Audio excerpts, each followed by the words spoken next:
Okay, so picture this. A developer is on a tight deadline, right?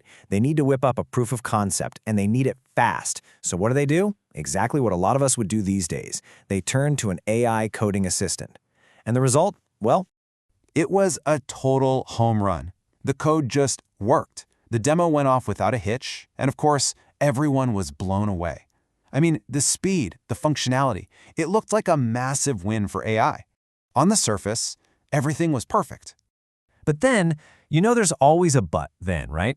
After all the high fives, the developer did something that's becoming more and more crucial in this new world of AI. He actually went back and read the code. So what exactly was lurking under the hood of this perfect demo? What was the secret sauce the AI used to build this thing so quickly? yeah, it wasn't pretty. The code was a mess. We're talking unused functions just sitting there, redundant imports pulling in libraries for no reason at all, and entire chunks of logic that literally went nowhere. Basically, the AI built this beautiful working storefront, but in the backroom, it was a disaster of unnecessary architectural baggage.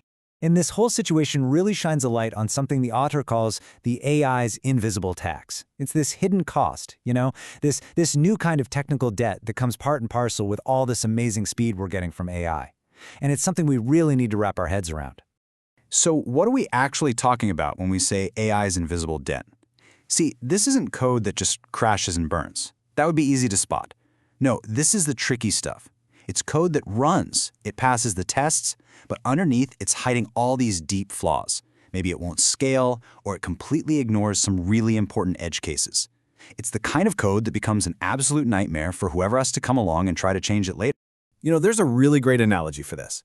Think of your AI coding assistant as a very, very fast junior developer. Seriously, it's incredible at those straightforward tasks. Writing a CRUD endpoint, transforming some data.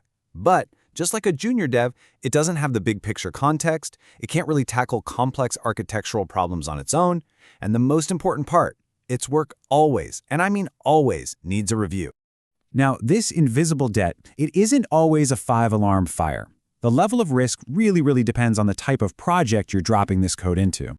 So, for example, if you're starting a brand new project, what we call a greenfield project, this AI debt is, well, it's annoying, for sure, but it's manageable. You can catch it in a code review, refactor it, and you're good.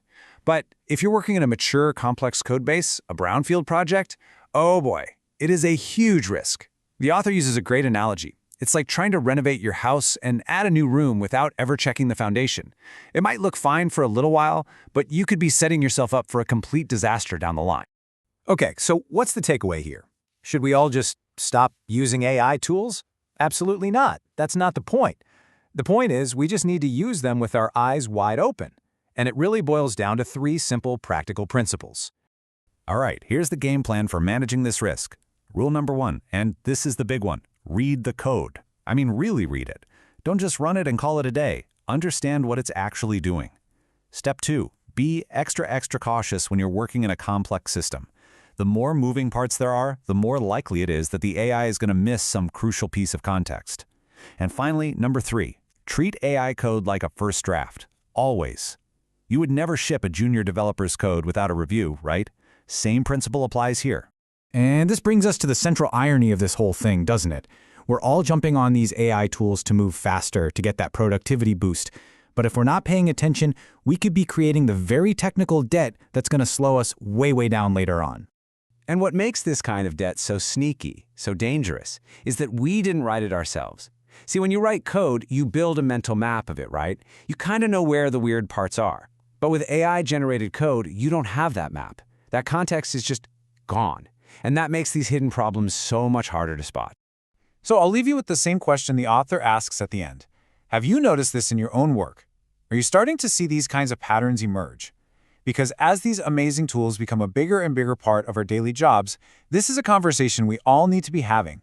We need to look past the flashy demos and start talking about what's really happening inside our code.